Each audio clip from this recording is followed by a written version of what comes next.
Hi, girls. We're going on to the next section of social studies, 8.2, starting with the Louisiana Purchase on page 147. So let's get started. Americans in the West. When Americans spoke of the West at the beginning of the 1800s, they referred to the land between the Appalachian Mountains and the Mississippi River. All of the lands we have studied thus far lie east of that great river. The great expanse of land that we now call the American West, the area west of the Mississippi, was still claimed by Spain and France. As many American families had begun to move west, some by foot through the Cumberland Gap into Kentucky and Tennessee, and some by flatboat, large rafts with a flat bottom, towns along the Ohio River, like Cincinnati and Louisville, became thriving centers of farm commerce and pioneer farmers shipping their crops to the market down the Ohio to the Mississippi and on to parts of the port of New Orleans. As families settled in the new states, they discovered that the foreign powers west of the Mississippi and in New Orleans controlled the Mississippi and every river that flowed into it. The issue of American rights and settlement in the West would be the most important issue during the presidency of Thomas Jefferson, 1801 to 1809. Napoleon's plans for Louisiana.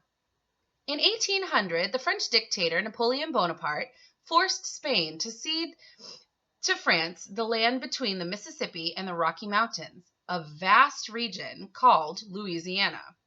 Napoleon planned to build a French empire in Louisiana, with New Orleans as his imperial capital city. The Spanish still had held the settlement or the city of New Orleans, but everyone knew that they did it only with Napoleon's permission. In October 1802, Napoleon forced the Spanish to close the Mississippi River to American trade. Riverboat traffic down the Mississippi was vital to American farmers in the West. Canals and railroads had not yet been built, and wagon roads were woefully inadequate to carry large volumes of corn, pork, and other farm products to the market. These shipments had to be transported downriver to New Orleans and then shipped to market by sea. The closing of the Mississippi would hurt many American farmers and merchants. The Americans buy Louisiana. Fortunately, problems in the West Indies and Europe interfered with Napoleon's plans for the New World Empire. By spring of 1803, France faced war with Great Britain, and Napoleon needed money to buy weapons. The French foreign minister, Talleyrand, suggested that the Americans would be willing to buy Louisiana. President Jefferson had already sent Robert Livingston to Paris to buy New Orleans or at least negotiate American shipping rights on the Mississippi. James Monroe, a former ambassador to France, who knew many French diplomats, accompanied Livingston. Livingston and Monroe offered Talleyrand $7,500,000 for New Orleans, but the French foreign minister had something bigger in mind. Would the Americans be interested in purchasing not only New Orleans, but all of Louisiana? Talleyrand offered this vast region, covering 827,987 square miles, for only $15 million, less than 4 cents an acre. On April 30th, 1803, the deal was struck, and this new territory in the United States more than doubled in size. If you think of $15 million today, you have millionaires who might buy a house that's worth $15 million, which is exuberant. But in relation to land, buying half of the United States continent, it's pretty amazing that only sold for $15 million, which to us seems obviously super expensive, but to a government and gaining half a country is really amazing. 4 cents an acre. You can't even buy a piece of candy for 4 cents. So that's pretty amazing. Adventures in the West. Lewis and Clark explore new lands. President Jefferson wished he knew more about Louisiana, its exact boundaries, the best locations for forts, what Indian tribes lived there, and whether an all-water trade route existed between the Missouri River and the Pacific Ocean. He also wanted a detailed report on the geology, plants, and animals in the new land. Jefferson asked his secretary, young Meriwether Lewis, to explore the newly acquired Louisiana Purchase. Preparing an expedition. Lewis needed a man he could trust to carry out the mission if something should happen to him. He asked Captain William Clark to join him. Lewis and Clark met in St. Charles, Missouri, and began to organize a crew of about 40 to 50 hunters, boatwrights, gunsmiths, blacksmiths, carpenters, cooks, soldiers, and several Frenchmen who were familiar with Indian culture. A black man named York accompanied William Clark. The expedition begins. The expedition, outfitted with 2 dugout canoes and a larger keelboat named Discovery, launched into the Missouri River north of St. Louis, Missouri, on May 14, 1804. The Plains Indians. As the explorers proceeded upriver, they began to encounter the American Indian tribes of the Great Plains. Near the Cheyenne River in central South Dakota, Lewis and Clark met the Teton Sioux. These excellent horsemen lived in teepees and followed the buffalo or bison up and down the plains. The Sioux often raided the settlements of neighboring tribes, the Mandans. The Mandans lived in permanent villages along the Missouri River in North Dakota, where they farmed small plots of land and waited for the annual migration of the buffalo, which came north in the spring to graze on the prairie grasses. Sacagawea. In the Mandan villages, Lewis and Clark met a 16-year-old Indian girl named Sacagawea, which means bird woman. She belonged to the Shoshone tribe of Montana. Sacagawea had been kidnapped as a child by a rival tribal Indian tribe and had eventually settled among the Mandan. The Mandan told Lewis and Clark that once they reached the headwaters of the Missouri River, they would need horses to cross the Rocky Mountains. The Shoshone had the best horses. Sacagawea, who could speak Shoshone, agreed to accompany their expedition. She became an invaluable member of the party, for her presence convinced many Indian tribes of their peaceful intentions. Her husband also accompanied the expedition and proved to be an excellent guide.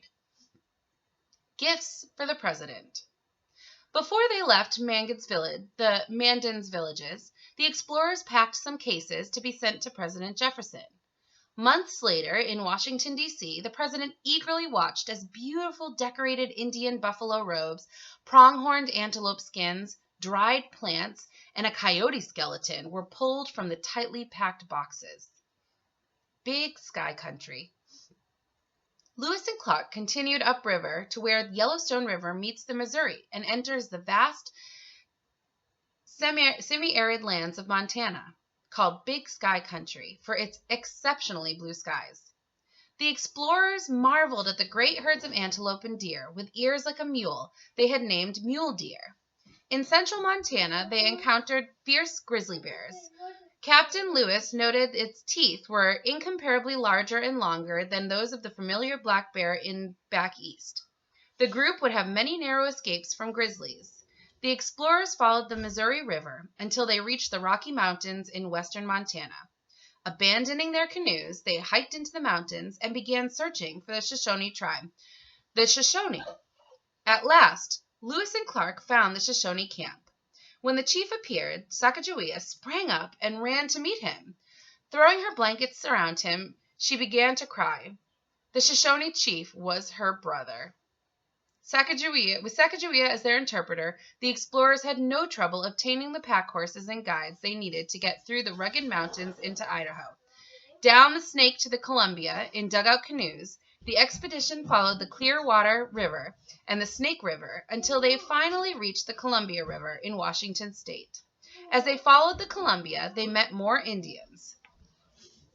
Observing the seashell ornaments those Indians wore, Lewis and Clark knew that the Pacific Ocean must be close. The Pacific Ocean. The men had to carry their canoes and supplies around a series of falls or cascades as they passed through the coastal range, now known as the Cascade Range. Then the river broadened, and Clark noticed that the water rose and fell on the riverbanks each day like an ocean tide. On November 7, 1805, a thick fog began to clear. The mouth of the mighty Columbia River came into view. Captain Clark wrote, "Ocean in view! Oh, the joy!" At last, Lewis and Clark had reached the Pacific Ocean. Winter on the coast. The explorers spent the winter of 1805 to 1806 on the Pacific coast. Because game animals were hard to find, the Chinook Indians helped them find food in exchange for presents. They had become very astute traders, being accustomed to the British and American seamen who sailed into the mouth of the Columbia. Both British and the United States were establishing fur trades in the area. Homeward bound. By the spring of 1806, Lewis and Clark were ready to return east. While Lewis continued along the Missouri River, Clark journeyed south to the Yellowstone River and followed that river northwest. The two men met up again where the Yellowstone joined the Missouri. On September 23, 1806, Lewis and Clark arrived in St. Louis, Missouri, having completed an incredible 8,000-mile journey. Captain Lewis reports to the President. Accompanied by a group of Madden Indians, Captain Lewis met with President Jefferson in Washington, D.C. Soon, accounts of expeditions had been published, and the entire nation had a great appreciation for the great beauty and resources of the American West. Americans began to talk of going west. Within a few decades, talk turned into action, and wagon trains began to roll across the prairies. The Zebulon Pike Expedition. Following the Arkansas River, while Lewis and Clark explored the northern half of the Louisiana Purchase, Lieutenant Zebulon Pike explored the upper Mississippi River in the Northwest Territory. In 1806, the year that Lewis and Clark returned from their venture, President Jefferson sent Lieutenant Pike to explore the southern half of Louisiana, from the Arkansas River to the Rocky Mountains. Pike and his expedition left St. Louis in the summer and headed west across the Missouri and into Kansas, where they began to follow the Arkansas River. As part of the Louisiana Purchase, this land belonged to the United States, but the Spanish often sent military expeditions into the area. Pike had orders to report on Spanish movements and discourage their presence in areas claimed by the United States. Pike's Peak. As they followed the Arkansas River across the plains of Kansas and into eastern Colorado, Lieutenant Pike and his men saw what appeared to be a blue cloud on the horizon. This cloud proved to be a snow-capped 14,110-foot summit of what is now called Pike's Peak. The explorers soon came to the impressive front slope of the Colorado Rockies, which dwarfed the mountains of the east. Captured by the Spanish. Having discovered the source of the Arkansas River, Pike turned south to find the source of the Red River, which forms the boundary between Oklahoma and Texas. Mistaking the headwaters of the Rio Grande for the Red, however, he led his men into Spanish territory in New Mexico. Before long, a squadron of Spanish soldiers discovered the Americans and took them to Santa Fe, where the Spanish held them prisoners for several months before they allowed Pike and his men to return home through southern Texas. Spanish Texas. In Texas, Lieutenant Pike stopped at many Spanish ranches, or haciendas, where he enjoyed the grace and culture of Spanish hospitality. He especially enjoyed his stay in a small town called San Antonio. He noted that Americans were already living in Spanish Texas and feeling at home there.